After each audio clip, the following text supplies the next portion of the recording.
Hello and welcome to a very exciting edition of the Immigrant magazine weekly. I'm Pamela Anchang.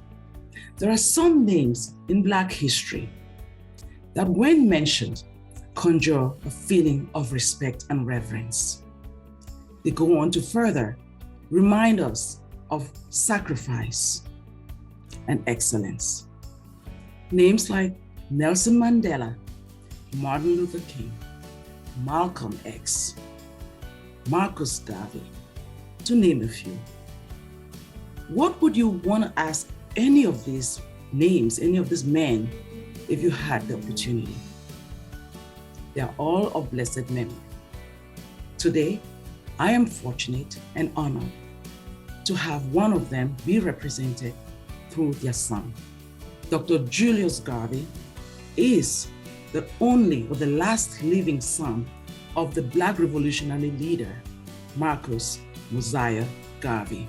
Not only is he an accomplished physician, but amongst all the things he's done in the field of medicine, running even his own private practice, he lectures on the life and legacy of his father, the right excellent Marcus Mosiah Garvey. And today he continues to fight and to work to secure an exoneration for his father, who was falsely charged and convicted of mail fraud by the United States government. We are honored to have Dr. Julius here on our show today to speak about his father and his work to restore his honor. Before I bring him to the show, I want you to please do me the honor of subscribing by clicking on the subscribe button here below, liking us so that YouTube will share our videos, and of course, ringing the notification bell so that you will be notified when this content is released. Don't forget to follow me on Twitter and Instagram at Anchang, and also like us on Facebook at the Immigrant magazine. This is a very important show, and I'm looking forward to have Dr. Julius Garvey with us today. Let's welcome Dr. Julius to the show. Well, Dr. Julius Garvey, I am so honored to have you today. Welcome. Thank you so much for having me on your program. It's indeed a pleasure. Thank you. You know, in my introduction, I do say that, what would someone ask someone like Martin Luther King, Nelson Mandela, Malcolm X, if they had the opportunity? And of course, while you're here, your daddy, Marcus Garvey. They are all of blessed memory. And it's an honor that I have the privilege through you to extend your daddy's voice to our audience. What does that mean? How does that make you feel? You're going to speak like for your daddy. That's interesting. You know, really, I'll be speaking for myself, but I guess we do share the same DNA. So that, you know, I think probably in some way, whatever I say will also represent my father, because I'm my father's son, like I'm my mother's son. So I was raised, shall we say, in a Garvey household. So I do represent my parents and their parents and their parents in terms of African ancestry and the African spirituality that I think is in all of us, and we need to try to tap into. So hopefully I speak from that source. Absolutely. Well, in African ancestry, we believe that you live through your children. Mm-hmm. And so in Africa, typically, if someone passes on without a child, well, in my country, Cameroon, where I'm from, they would bury that person with a rock to say you did not leave a representation on earth because your children carry you on, you live through them. So to me, I'm honored to be speaking to your dad through you. Okay. So first of all, your dad was an immigrant and a brave one too. How did your daddy, and did you ever have the opportunity to ask him why he pursued that mission of being a revolutionary leader that he came to be seen as? Not in person, meaning that not physically, because the last time I saw my father, I was 5 years of age, and he died when I was 7 years of age. But of course, I've asked him that metaphorical, if you will, or spiritually, and how did he come to see himself as that person who had his mission to, as he said, redeem, Africa and African people. And he used that word, with the full dictionary meaning. If you go to the Oxford Dictionary and you look up redeem or redemption, it's to repair, it's to reconstitute, to go back and bring it forward and to make it whole and to make it better. And he always used that word, the redemption of Africa. And how did he see it as his responsibility? And and then you look at his story, his writings, and his early life. And he had traveled all over the world, apart from Jamaica. He was a typical Jamaican, if you will, meaning he was born in the country on the North Coast and then he came to the big city, Kingston, the capital. So that was one travel. And then he went from there to Costa Rica, to Panama, to Nicaragua. He worked on the Panama Canal, and he worked on the railroads in Costa Rica, the plantation. Then he traveled to England and to Europe, all over. As a matter of fact, I was just talking to somebody who was talking about the house that he stayed at in Madrid, which I didn't even know about. So he saw, everything that was happening in the world at his time. And again, his period was the period just after slavery. Slavery was abolished in the British colonies. And of course, Jamaica was a British colony somewhere in 1834, 1838, whichever date you want to choose.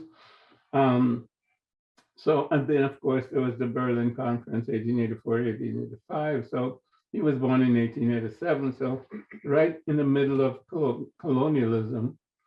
And at the end of slavery. So it was very interesting. I'm having a little trouble with my computer here. I'm not sure. I can hear you very clearly. All right, so I'll just continue. Yes, continue. Everything is fine. The image. Yes. Yeah, so, that was the period that he was born in, and he traveled and he saw the conditions of the time. And, it came to him, as he said, when he was traveling back to Jamaica, from England. He was laying on his bunk on the ship, and he had a conversation with a gentleman and his wife, a Jamaican, and his wife, who was from, I think, Basuta land, basically a territory in South Africa, I think it was. And she had been talking about the atrocities that were being committed there, by the whites. And he said it came to him as he lay on his bunk that, he had seen the conditions, and he's the one that had to, take care of the problems of African people. It was up to him to make the changes that were necessary in terms of the redemption. He said, everywhere he went, African people were at the bottom of the scale in terms of who they were. And so, that was his epiphany. That particular moment, coming back, that was his crisis moment. He said it was up to him.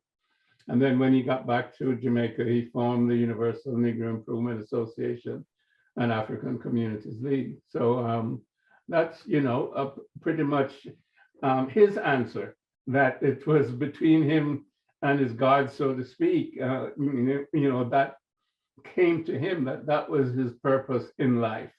And I think that was his ancestors and his God speaking to him, that this is how, he had to go forward. He was to be the vehicle for it. So, Yeah. Dr. Garvey, so your dad has this epiphany, and he figures out that the best way to solve Africans' problem was what? Return to Africa? What was his mission? Well, the mission was basically, to what he did create was the Universal Negro Improvement Association and the African Communities League. And the purpose of that was to unite African people all over the world into one unified group that would be able then, because of their strength in unity, to pool their resources and to develop themselves as a people. Because we had been scattered around the world. I mean, because of slavery, maybe 15 million had reached the Western shores in one form or another. But another 10 or 15 million had probably died on the continent. So there was significant decimation and destruction on the African continent in order to gain slaves and to barter human beings as slaves. So we were scattered and disorganized. So he created this organization, and in 1920, launched the Universal, had a major convention in New York City at the Liberty Hall headquarters and at Madison Square Gardens, which was the first international convention of the Negro peoples of the world. And 2,000 or more delegates from all over the world deliberated and spoke about the conditions that they existed and so on. And they came up with the rights of the Negro peoples of the world, which basically, was a document with 54 statements in terms of who African people were, how they expected to be treated wherever they were, and what the organization itself was going to do in terms of liberation. They developed a flag, which was the red, black, and green in terms of the nation, which is a Pan-African nation. And hopefully now we're going on to that in terms of the African Union, which needs to become, basically a United States of Africa as a federal entity. But this was the beginning of it back there in 1920. So there was an anthem, a national anthem. And there was also a holiday, August 31st, to celebrate African people all over the world. Now that is also being honored by UNESCO and so on. So this was the beginning of Pan-Africanism in terms of the identity of African people as a unit in terms of that whole, shall we say, post-slavery period. Nothing like that had ever been done before. I mean, he had an organization that in the 20s was 6 million or more people. And that at that time, in terms of 1920 itself, there were about 2 million followers, and nobody had ever had an organization such like that of African people, that accumulation of African people within one organization, outside of the African continent. So this was something that, it actually changed the politics of the world, and it was seen as a threat to many of the colonial countries, such as France and England, and of course a threat also to the United States, which had its own system, of apartheid and oppression. So that we began the blowback against the Garvey movement, if you will. But that was what he was trying to accomplish. Ultimately, a United States of Africa, part of it clearly then was to colonize Africa, because then there were only 2 states in Africa that were free. And there was Ethiopia in the east, which had not been colonized, and then there was Liberia in the west, which was basically, in some sense, still a colony of the United States. It had been set up for people who had been enslaved and then freed, and then were shipped, back to Africa, back to places like Liberia and then Sierra Leone and so on. So Liberia was technically an independent country, but it was very much dependent still on the United States and the West. So, my dad also wanted to to begin colonization in Liberia, to make Liberia strong and expand that whole initial free colony to include all of Africa and decolonize all of Africa. Because again, if you look back on what he was trying to do, you can see that he was, anti-colonial as well as, anti-racist and anti-apartheid. Right. So Dr. Garvey, you talked about the idea of a United States of Africa. And I see you have Africans Unite Summit behind you there. But I want to ask you, what will your daddy say about where we are today as Black people? Are we more divided, or are we working towards that goal? What do you think? What's your assessment? What will you tell daddy? Yeah, we're definitely, working towards unity. Clearly during his time, there was no such thing as the Organization of African Unity, which was created by many of his disciples, such as Kwame Nkrumah, Nnamdi Azikiwe, Jomo Kenyatta, and others, Haile Selassie included. That was formed in the 60s after that whole independence movement swept across Africa, with Ghana in 57, and then Nigeria in 1960, and so many of the other countries in the 60s.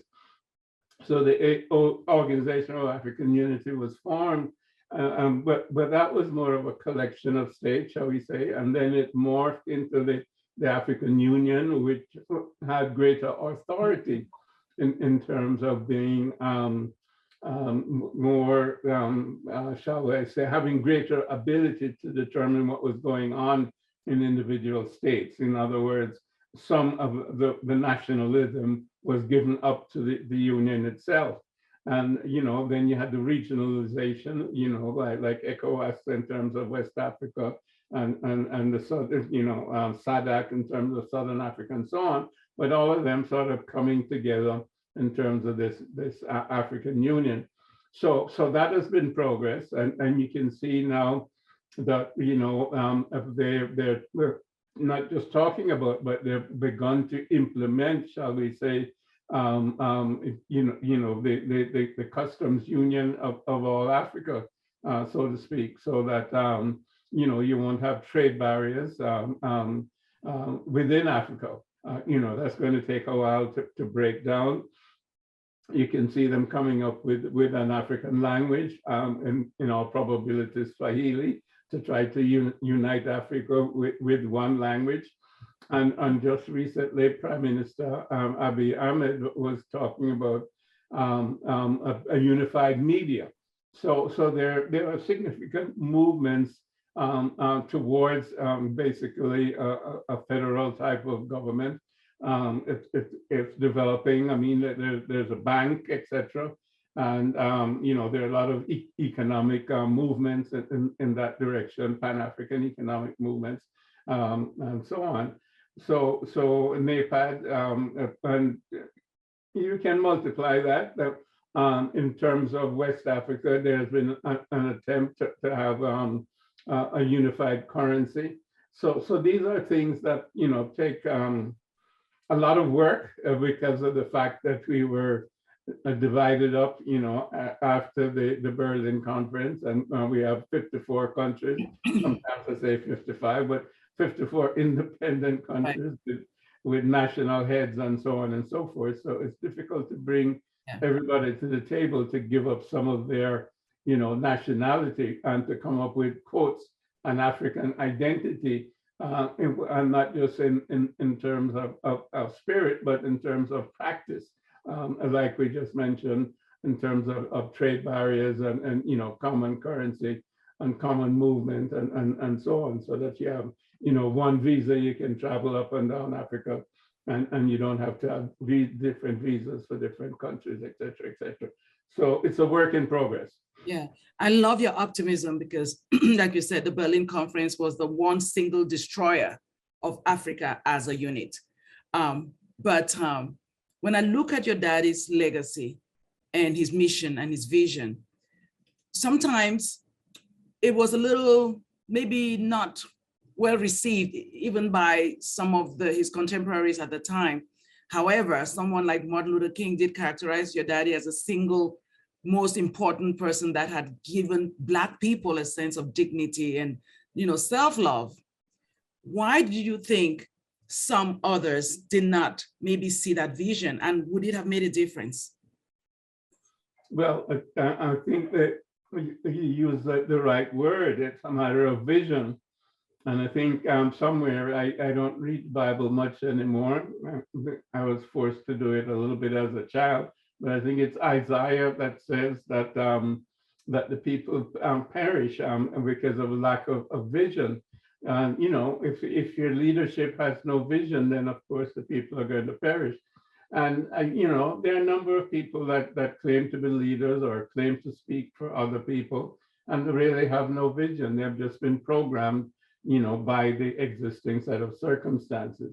And this has been particularly true for Africans over this period of being, enslaved and being colonized, because, the educational systems were a miseducational system, such as what Carter G. Woodson talked about, because many of our so-called leaders, people have gone to Oxford, to Cambridge, or to MIT or Stanford or Harvard or wherever it is.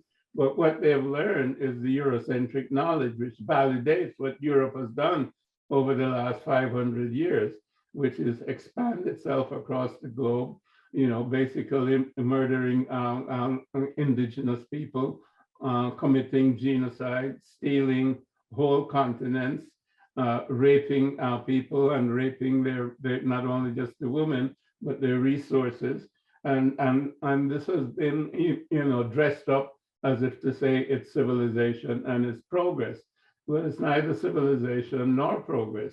I mean, you can talk about it as a technological entity, meaning that, we're able to communicate right now, in terms of Zoom and so on, and IT, and we have the telephone, etc. And certain, benefits in terms of the industrialization of the world and manufacture. And that's undoubtedly true, and you can't take that away. But in terms of it being a true civilization, meaning that people are being, the individual is being humanized within the society, that has not happened for the European. But of course, that was intrinsic to African civilization from the beginning of time, which of course we count from the first human, so to speak, in terms of human time. And of course, all of that took place on the continent of Africa. So, we've been indoctrinated then to believe that somehow the European was bringing this message. I mean, they even, stole basically what was our religion or our spirituality and claimed it as an original religion, where, as you know, there's really no religion originated in the West. No religion originated in Europe. They were all borrowed from somewhere else, quotes the Middle East or Africa and so on and so forth. So, they've borrowed a lot of things from us without really understanding it. But unfortunately, they have been so forceful and destructive that they've destroyed our connection to our own source and our own identity. And that has been repackaged to us, both in the forms of religion, as well as in the form of an educational system. So many of our so-called, leaders, they've graduated in the universities that teach them this sort of propaganda that civilization began with the Greeks. How could it begin with the Greeks when they were in caves and cannibalizing each other, etc., because of the harsh conditions when we had been civilized for thousands of years. So, this is the problem, the miseducation of our people and the disconnection of our leaders, from our own indigenous knowledge, so that our own indigenous knowledge and traditions and history are discarded and thought to be inferior to this technological information and manufacturing entities and industry that Europe is really famous for. And in some sense, it's rightly famous for that, but that's only a small aspect of what we would really call civilization. And if you look at it, because it has expanded so much, it's really destroying the planet in terms of global warming and climate change, and using up all of the resources and in an economic system that's really not sustainable, because it's using up resources that are not renewable and non-renewable resources. So, we can't mimic the system that the Europeans have expanded over the last 500 years. We have to go back to our own systems of understanding who we are as people, our relationships to each other, as well as our relationships to the environment. So, Dr. Garvey, I am so happy you said you've juxtaposed our would have been African civilization and the Eurocentric civilization. You did mention you don't read the Bible anymore. Some of us are even confused now. We don't even know what to do. I mean, a lot of Africans now, a lot of people now are kind of like spiritual as opposed to being religious. Because when you talk about religion, you're thinking about the Western religions, right? How can we re-educate ourselves? Because now we can change things. You are a physician, you probably studied in the Western educational system. And all of us, we speak the Western language. We don't speak our own. In fact, our languages are called dialects. They're not even called languages. Yeah, I mean, it's so sad. How can we, in essence, begin to re-educate and change that miseducation that we've all embraced? We don't even wear our own clothes. There's so much that's been taken, but then how can we can't undo these things? What can we do to own who we are as people of African descent? Yes, it is really, a big question, as you say, and it's really the elephant in the room. And, my father said, back in 1937, that we have to liberate our minds from mental slavery, because whilst others may help us to free the body, none but ourselves can free the mind. And that's the crux of the whole thing. So that, and he further said that people without the knowledge of their history, past origins and culture, is like a tree without roots. And this is where we are in terms of our understanding. So we have to learn our history. And unfortunately, we have had a number of people such as Van Sertima, John Henry Clark, Dr. Ben Buchanan, and many other people who have unearthed our history, so to speak. We have to learn our cultural roots. People such as Maulana Karenga, who has come up with Kwanzaa as a holiday, so to speak. But the Nguzo Saba as the 7 essential cultural aspects that go back all the way to Kemet and Ma'at. We have to learn about Kemet, because that was the original, civilization, African civilization, although people have tried to pretend that it came from outer space or Lemuria or Atlantis or some other nonsensical place, which is not only laughable, but it's hysterical, the fantastic nonsense that they talk about. It's a Nile Valley civilization that came from the inner aspect of Africa, and related to Kush and Punt and Nubia and so on and so forth. Nowadays, Sudan and Ethiopia. So we have all that there, and our true scholars have been unearthing, the history there. And it's not just a matter of the history, but for example, Kemet itself lasted for 3,000 years. That's longer than any other civilization on Earth ever. The Romans, the Greeks, the British, the French, and so on. And of course, the American civilization as well, if you call it that. So, we're the first, of everything, in terms of agriculture, in terms of science, construction, medicine, astronomy, et cetera, et cetera, et cetera. And so we just have to learn, from that. And we had a great system, which they call the mystery system, in terms of knowing ourselves. And that was the system that, that kept Kemet going for 3,000 years, because it was based on self-knowledge. And of course, it was exemplified by the Pharaoh, but the Pharaoh was simply a symbol for what every man had to become which was a ruler of himself in terms of the spirit ruling the mind and the mind ruling the body. So if you look at, the oldest story ever told, and it's really the greatest, and of course, all the religions and the psychology derive from this, is the story of Ausar, Auset, and Heru. And this is the story of the journey that each one of us must make in terms of, Ausar being our primordial ancestor who civilized the land of Kemet, and then went around the world, civilizing other people because we already populated the world.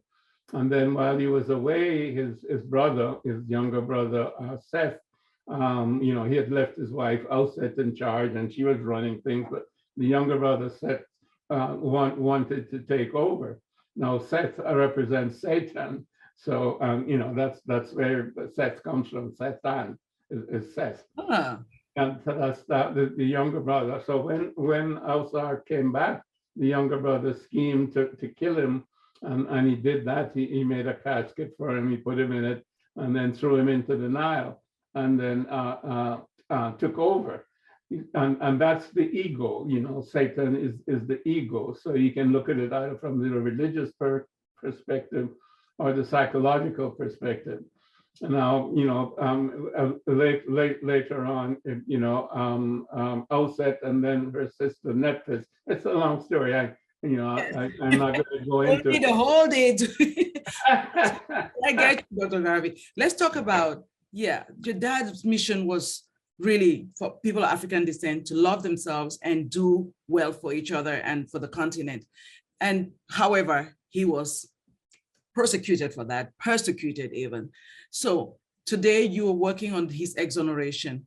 Tell us why that's important and what our audience, after they hear this, what they should do to help us fulfill this. I mentioned the convention back in 1920, which, startled the world, if you will. And a young J.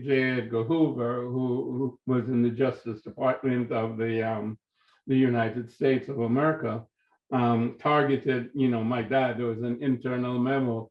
He said, there's a Negro agitator up in Harlem, and we have to find some way to get him. He hasn't done anything yet, but we have to get rid of him. So they initiated surveillance of the organization and so on. And J. Edgar Hoover and his department became the FBI, the Federal Bureau of Investigation. And the tactics that they used to discredit, African-American organizations who were trying to uplift, African people, develop Africans in their community, and with an economic base and independence and so on. So they targeted the UNIA and Marcus Garvey, and they brought him up and they tried to get him on different charges, tried to kill him. They shot him 4 times. And the person who perpetrated the shooting was captured, but so-called committed suicide in captivity within the first 24 hours, which was very strange since the police had him in jail. Anyway, so the family succeeded in terms of what they were able to charge him with using the mail for fraud. But there was no evidence. It was an empty envelope. There was a fraudulent trial with people committing perjury and so on, including the Attorney General. So with that, they tried to destroy his name, his credibility, and the organization that he had built, which to some degree they succeeded in. But of course, the organization continued even though the momentum was slowed down.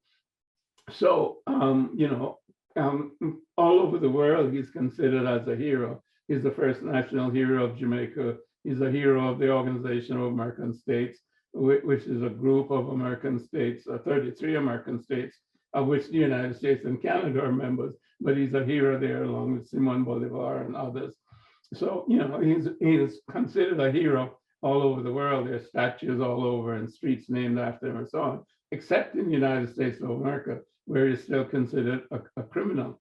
So, we are on the route, or we're trying to exonerate him from from this trumped up charges and to clear his name and to get that off the record, so to speak, as a criminal. So I think it's important for all of us, because in the same way that we know that, there has to be reparations for slavery, and in the same way, you can't just commit an injustice and let it go on forever, because then there can be no peace. If there's no justice, there's no peace. And, in order to have peace, you have to have reconciliation. In order to have that, there has to be an admission of an injustice or a crime, whatever it is, and then there has to be restitution. And then you can have reconciliation. So we're seeking to clear the name of Marcus Garvey, of any crime. And we're helping to try to reestablish within the United States of America some sense of true justice for all people. So we started a campaign which involves a petition to write to the president. And you can go to justiceforgarvey.org, justice4garvey.org, which is our website. And you'll find a link there. There's a link to take you direct to the White House and to the president. You say you want to speak to the president, or you want this message to go to the president, the petition, and they'll ask you for your identity in terms of who you are, your personal, your name and address. And then once you write that in place, they'll ask you, what is it you want the president to do? And you'll write, exonerate Marcus Garvey. So it's a petition to exonerate Marcus Garvey. It's running in the month of February. And we need 100,000 signatures. And the reason for 100,000 is that with 100,000 signatures, then the president has to respond in terms of, saying, yes, I've heard your voice, and I'm going to exonerate Marcus Garvey for this reason or that reason, or I'm not going to exonerate Marcus Garvey for this reason or that reason, but there has to be a response. So we're asking everybody, to go to the website and get the link, and then petition the president to exonerate Marcus Garvey. Thank you so much, Dr. Garvey. Our audience has heard, and I'm looking forward to continue this conversation with you. It's been a learning experience for me. I'm honored, and I'm praying that we all do what we have to do to exonerate him. Regardless of the outcome, he's our hero. And thank you so very much, and good luck with everything you do. Thank you so much for having me. It's been my pleasure. Thank you. We've come to the end of our show. I hope you enjoyed it. And if so, please share your opinions with me in the comment section, or send me an email at publisher@immigrantmagazine.com. I hope that you subscribe and invite others to subscribe to this new and revolutionary channel, Team TV, Voice of Immigrants in America. Be sure to follow me on Twitter and Instagram @Anchang, and like us on Facebook, The Immigrant Magazine. See you next time on Immigrant Magazine Weekly.